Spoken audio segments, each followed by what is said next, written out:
Eu, relativamente à apresentação, vou-lhes falar sobre embarcações tradicionais do estuário do Tejo. Sou geógrafo, portanto a minha abordagem é do território.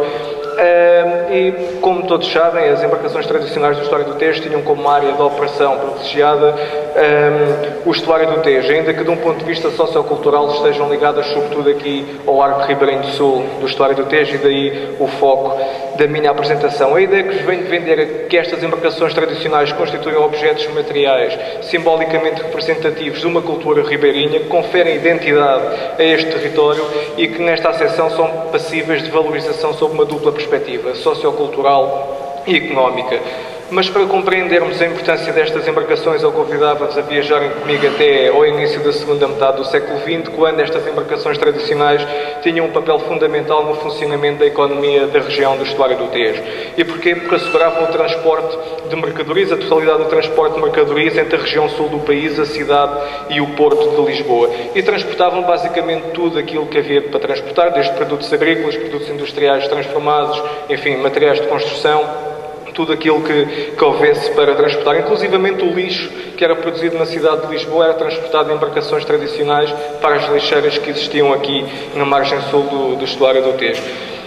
Para além disso, transportavam também os produtos que eram então transformados na cintura industrial que existia aqui no arco ribeirinho sul, e também os produtos que eram aqui explorados, como é o caso da famosa ostra portuguesa, que era explorada aqui nos bancos de ostra que existiam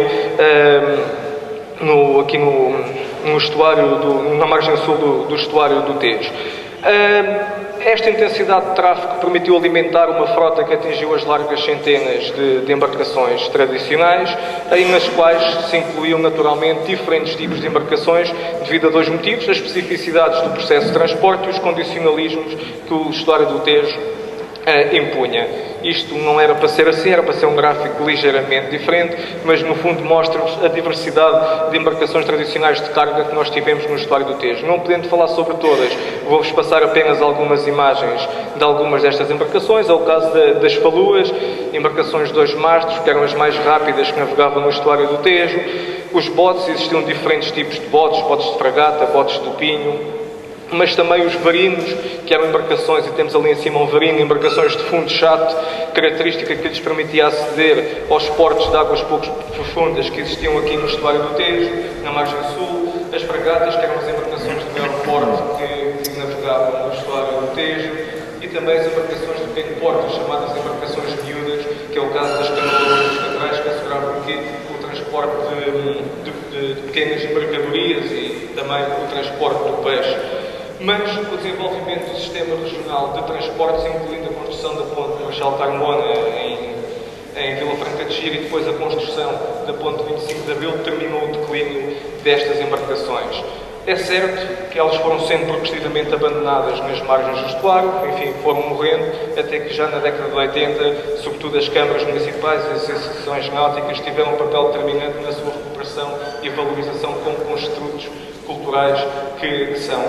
Já desde finais da década de 90 tem existido uma tendência de valorização e de reapropriação do estuário do Tejo, e, na minha perspectiva, este macro-contexto cria um contexto favorável à valorização destas embarcações sob 2 perspectivas essenciais. Uma primeira perspectiva, que é a perspectiva patrimonialista, que no fundo tem a ver com a recuperação das embarcações como elementos patrimoniais com valor simbólico e educacional, e aqui temos um trabalho interessante que tem vindo a ser desenvolvido pelas autarquias da margem sul do estuário do Tejo, mas também pelas associações navais. Trago-vos aqui um exemplo do trabalho que é desenvolvido por uma das associações navais, que é a Associação Naval Sapiense, a nível da organização de eventos náuticos, organização de exposições, recuperação direta de embarcações tradicionais, mas também uma outra perspectiva, que é a perspectiva produtivista e que tem a ver com a valorização destas embarcações como recursos